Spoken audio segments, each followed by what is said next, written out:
इस वीडियो में हम राजस्थान बोर्ड की कक्षा 10 की 3.4 प्रश्नावली नंबर करेंगे और उसका तीसरा, चौथा और पांचवा क्वेश्चन इस वीडियो में हम हल करेंगे। तीसरा क्वेश्चन है, दो ऐसे क्रमागत विषम धनात्मक पूर्णांक ज्ञात कीजिए जिनके वर्गों का योग 290 हो। हमें एक प्रश्न दे रखा है, उससे हमें एक द्विघात समीकरण बनानी है और उस द्विघात समीकरण का हल करना है। तो दो ऐसे क्रमागत का मतलब लगातार विषम धनात्मक पूर्णांक ज्ञात कीजिए जिनके वर्गों का योग 90 हो। माना क्रमागत धनात्मक विषम पूर्णांक मान लेंगे हम। माना दो क्रमागत विषम धनात्मक पूर्णांक। मैं आपको देखो सम, विषम और पूर्णांक सभी मानना बताऊंगा अभी एक ही क्वेश्चन में। विषम धनात्मक पूर्णांक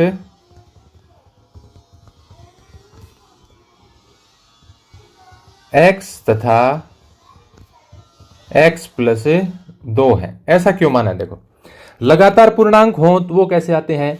जैसे 5 के बाद में 6 आता है, 1 जोड़ने पर आता है, तो हम क्या मानेंगे? यदि आपको कह दे कि दो लगा क्रमागत धनात्मक पूर्णांक है तो आप एक x मानोगे, दूसरा क्या मानोगे? x plus 1। यदि आपको कह दिया जाए कि दो क्रमागत विषम धनात्मक पूर्णांक या सम धनात्मक पूर्णांक, तो विषम संख्या कब आती है? जैसे एक विषम संख्या है 5, तो उसके बाद में अगली कब आएगी? दो जोड़ने पर कितना आएगी? 7। फिर उसके बाद में 2 जोड़ने पर 9। ऐसे ही सम संख्या आती है, जैसे एक संख्या सम संख्या है 2, अगली कितनी आएगी? 2 जोड़ने पर 4। फिर उससे अगली लगातार। क्रमागत का मतलब लगातार, क्रम से। क्रम में 4 के बाद में सम संख्या कौन सी आएगी? 6। तो यदि हम एक सम संख्या x मानते हैं तो दूसरी क्या माननी पड़ेगी? x प्लस 2, क्योंकि उससे जो अगली आने वाली सम संख्या है वो 2 जोड़ने पर आएगी, और ऐसे ही विषम संख्या भी 2 जोड़ने पर आती है। तो इसलिए हमने मान लिया कि दो क्रमागत विषम धनात्मक पूर्णांक x तथा x प्लस 2 है। अब प्रश्न में दे रखा है कि इनके वर्गों का योग 290 हो। प्रश्नानुसार इनके वर्गों का योग, पहली संख्या, पहला पूर्णांक x, इसका वर्ग क्या हो गया? x square. दूसरा पूर्णांक x प्लस 2, इसका वर्ग का मतलब घात 2 स्क्वायर कर दी। इन दोनों का योग बराबर कितना है? 290। अब इसको सरल कर लो। x स्क्वायर प्लस ये x प्लस वाई की होल स्क्वायर होगी। क्या होता है? x स्क्वायर प्लस 2 गुणा एक्स वाई, तो 2 गुणा एक्स गुणा वाई करेंगे तो क्या जाएगा? 2 दूनी 4x प्लस वाई स्क्वायर, 2 की स्क्वायर कितनी होगी? 4 बराबर 290। क्या आ जाएगा? ये x square plus x square कितने हो गए? 2x square plus 4x plus 4, और वो 290 बाईं तरफ ले आओ, किसका हो जाएगा? माइनस का, बराबर 0। हम तो एक द्विघात समीकरण बनाएंगे पहले। क्या आ जाएगा? ये 2x square plus 4x minus 290 और प्लस 4 कितने होंगे? माइनस 286 बराबर 0। अब इस समीकरण को आप यहां से भी हल कर सकते हैं, लेकिन आप देखेंगे कि इस पूरी समीकरण में 2 का भाग जा रहा है। 2 भी 2 से विभाजित है, 4 भी है और 286 भी है, और 0 में तो जाता ही है 2 का भाग। 0 में तो किसी का भाग दे दो 0 आएगा, 0 को छोड़कर। तो इसमें हम पूरी समीकरण में 2 का भाग दे देंगे। 2 का भाग देने पर यहां क्या आएगा? एक्स स्क्वायर, यहां 2 दूनी 4 तो 2x आ जाएगा। यहां 2 का भाग दोगे, 2 एकम 2, 2 चौके 8, 2 तिया 6, कितना आ जाएगा? 143। और 0 में 2 का भाग दिया 0। ये आ गई हमारी द्विघात समीकरण। अब इसको आपको हल करना है। बहुत से सवाल मैंने आपको बता दिए, चाहे तो आप इसको गुणनखंड विधि से करो, चाहे पूर्ण वर्ग बनाने की विधि से करो, चाहे आप द्विघाती सूत्र विधि जो श्रीधर आचार्य सूत्र वाली है उससे कर सकते हैं। तो ये ax श्रीधर आचार्य से कर सकते हो, आप कैसे भी करो आप, या इसके टुकड़े करके कर सकते हो गुणनखंड से। श्रीधर आचार्य से करें तो यह है ax square plus bx plus c। तो इसमें a बराबर कितना है? a बराबर x स्क्वायर का गुणांक a, b बराबर x का गुणांक कितना है? 2, c बराबर अचर पद कितना है? माइनस 143। अब इसको हम सूत्र में रखते हैं। x बराबर क्या होता है? Minus b plus minus under root B square minus 4ac बटा 2a। इसमें रखेंगे अब मान। कैसे रखेंगे? देखो मैं साइड में थोड़ी सी इसको इरेज कर देता हूं। ये यहां से इरेज करके हम यहीं लिख लेंगे, फिर इसको यहां लिख देते हैं। x बराबर माइनस b, तो माइनस b का मान कितना है? 2, plus minus under root B square यानी 2 की स्क्वायर माइनस 4 गुणा a गुणा c, a का मान 1 है, गुणा सी का मान कितना है -143, -143, और इस पूरे के बटे में 2a, तो 2 गुणा a का मान कितना है 1। क्या आ जाएगा ये -2 प्लस माइनस अंडर रूट 2 की स्क्वायर 4, -4 गुणा 1 गुणा -143, 1 से गुणा करने पर कोई फर्क नहीं पड़ेगा। -4 को -143 से गुणा करोगे क्या आएगा प्लस, और 4 को इससे गुणा कर दो, 4 तिया 12, 4 चौका 16 और 1 17, 4 एकम 4 और 1 5 बटे 2 एकम 2। क्या आ गया ये -2 प्लस माइनस 572 और 4 कितने हो गए 576 बटे 2। 576 का वर्गमूल कितना होता है 24, 576 का वर्गमूल 24 होता है, तो ये आ गया -2 प्लस माइनस 24 बटे 2। अब इसमें आप चाहो तो अभी भी 2 का भाग जा रहा है, चाहे आप बाद में लिखना चाहो कि प्लस माइनस लेने के बाद में 2 से काटना चाहो तो आपकी मर्जी, आप जैसे चाहे आपको कर सकते हो आप इसको। अब क्या करेंगे, एक बार प्लस लेने पर, धनात्मक चिन्ह लेने पर क्या आ जाएगा x बराबर -2 और प्लस क्या क्या ले लेंगे 24 बटे 2। क्या आ जाएगा 24 माइनस 2 कितने हो गए 22, 22 में 2 का भाग दोगे कितनी बार जाएगा 11 बार, 2 एकम 2, 2 एकम 2। माइनस लेने पर क्या आएगा x बराबर -2, यहां क्या आ जाएगा -24 बटे 2, -2 में -24 जोड़ेंगे कितना हो गया -26 बटे 2, कितना आ जाएगा -13। अब अपना प्रश्न दोबारा देखो, प्रश्न में हमें क्या दे रखा है, क्रमागत विषम धनात्मक पूर्णांक, धनात्मक का मतलब प्लस के पूर्णांक हैं, तो प्लस के पूर्णांक है तो माइनस वाली संख्या हमारे काम नहीं आएगी, तो आप क्या लिख दोगे, क्योंकि धनात्मक पूर्णांक है आता है -13, x का मान नहीं हो सकता, तो x का मान क्या होगा 11, तो आपका एक पूर्णांक तो आ गया, पूर्णांक क्या होंगे, एक तो आ गया 11 और एक x प्लस 2 यानी 11 प्लस 2 कितना हो गया 13। पूर्णांक हमने माने थे शुरू में x और x प्लस 2, तो x का मान तो आ गया 11 और अगला हो गया 11 प्लस 2, तो ये दो विषम संख्याएं, धनात्मक विषम संख्याएं 11 और 13 हैं। इसी प्रकार हम अगला क्वेश्चन करते हैं। क्वेश्चन है, दो संख्याओं के वर्गों का अंतर 45 है। अंतर का मतलब बड़ी संख्या के वर्ग में से छोटी संख्या का वर्ग घटाएंगे, अंतर का मतलब घटाना होता है, तथा छोटी संख्या का वर्ग बड़ी संख्या का 4 गुना है, दोनों संख्याएं ज्ञात कीजिए। इस सवाल को करने के कई तरीके हैं, जो मेरे को ठीक लग रहा है वो तरीका मैं आपको बताता हूं। दो संख्याओं के वर्गों का अंतर, हमें बनानी क्या है द्विघात समीकरण, दो संख्याओं के वर्गों का अंतर 45 है, तो हम संख्या मान लेते हैं, एक बड़ी होगी संख्या और एक छोटी होगी। माना बड़ी संख्या बराबर x तथा छोटी संख्या बराबर y, छोटी संख्या बराबर y मान लिया हमने। अब इन दोनों संख्याओं के वर्गों का अंतर 45 है, तो वर्गों का अंतर, वर्ग का मतलब क्या होता है घात 2 लगानी, जैसे 25 का वर्ग क्या होता है 25 की घात 2, 625 हो जाता है वो। प्रश्नानुसार वर्गों का अंतर, आप पूरा लिखना चाहो तो दोनों संख्याओं के वर्गों का अंतर बराबर कितना है 45। बड़ी संख्या के वर्ग में से छोटी संख्या का वर्ग घटाओगे तो 45 आएगा, क्योंकि प्लस की संख्या है ना, छोटी के वर्ग में से बड़ी का वर्ग घटा दोगे तो माइनस की आ जाएगी संख्या। तो बड़ी संख्या का वर्ग यानी x का वर्ग, छोटी संख्या का यानी y का वर्ग, अंतर यानी इनको घटाने पर कितना आता है 45। ये होगी आपकी समीकरण नंबर 1। दूसरी स्थिति क्या दे रखी है, छोटी संख्या का वर्ग बड़ी संख्या का 4 गुना है, तथा छोटी संख्या का वर्ग बराबर, छोटी संख्या का वर्ग बराबर बड़ी संख्या का 4 गुना, यानी 4 गुना बड़ी संख्या, बड़ी संख्या को 4 से गुना कर दें तो वो छोटी संख्या के वर्ग के बराबर होती है। छोटी संख्या y है, y का वर्ग क्या हो गया y स्क्वायर बराबर 4 गुना बड़ी संख्या, तो 4 गुना बड़ी संख्या क्या है x, तो y स्क्वायर का मान क्या आ गया 4x।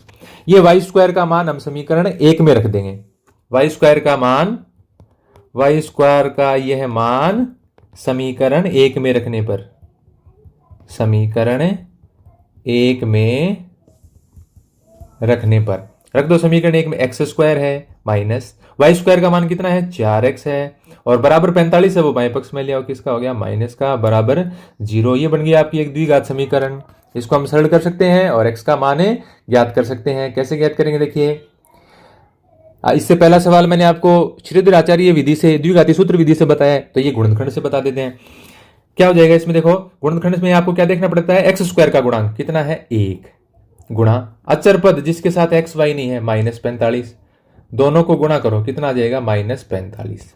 एक्स का गुणांक कितना है -4, -4 को आपको ऐसी दो संख्याओं के रूप में लिखना है जिनको गुणा करने पर -45 आ जाए। वो संख्याएं क्या होगी, -9 + 5, -9 और +5 कितने होते हैं -4, और -9 को 5 से गुणा करोगे -45 हो जाएगा। तो ये इसके दो टुकड़े कर दिए मैंने।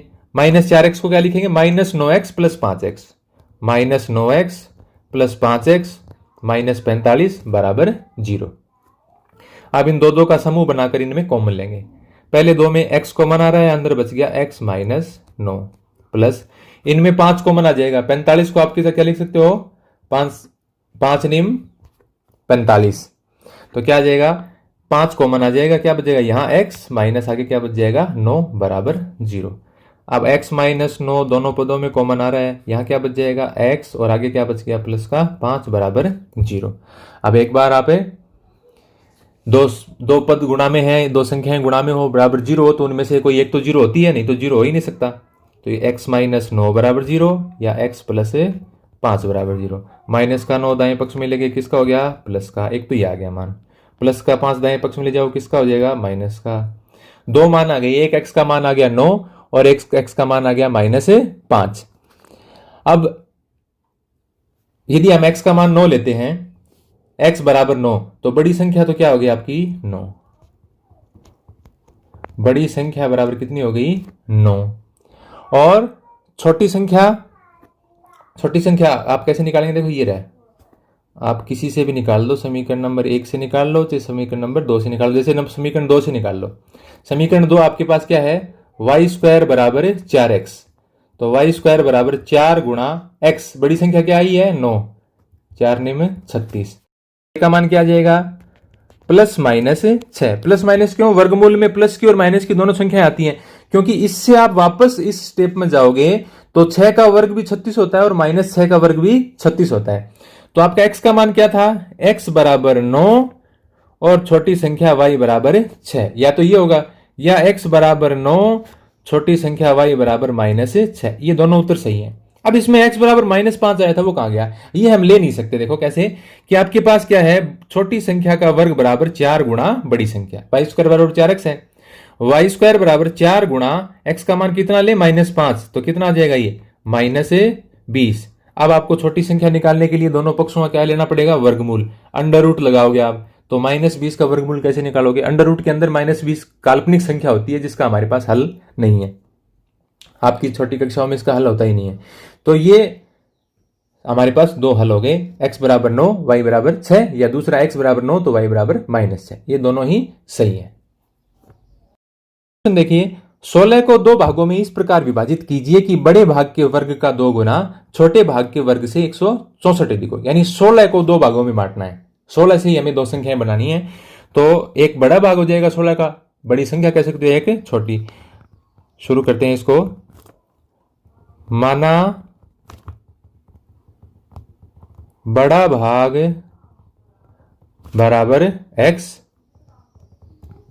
तो छोटा भाग क्या हो जाएगा, भाई आपके पास मान लो 10 रुपए हैं, एक को यदि 3 रुपए दे दूं मैं तो दूसरे को कितने मिलेंगे, 10 में से 3 घटा देंगे 7 मिलेंगे, तो बड़ा भाग x है, तो छोटा भाग क्या होगा 16 में से x घटा देंगे, टोटल तो 16 ही है दोनों का योग, तो एक x है तो दूसरा 16 - x।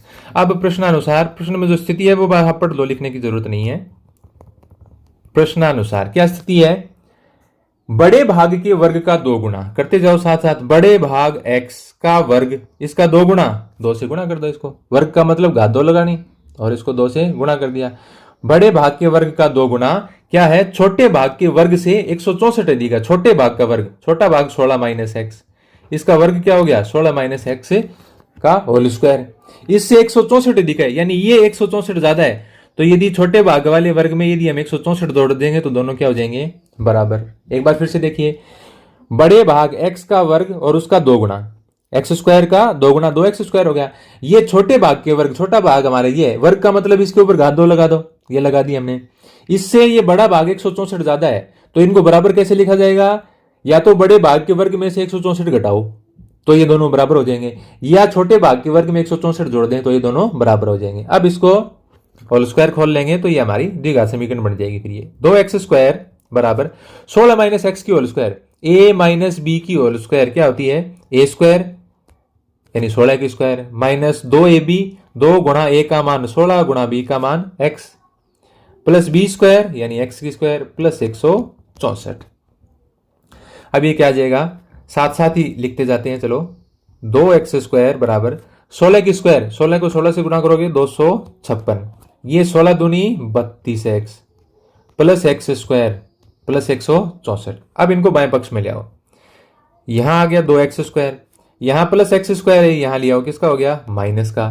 फिर हम किसकी संख्या पद लिखते हैं x का, माइनस 32x बराबर के बाईं तरफ आया किसका हो गया प्लस का 32x, और ये 256 और प्लस 164 कितने होते हैं 256 और प्लस 164 जोड़ दो, ये हो गए 420।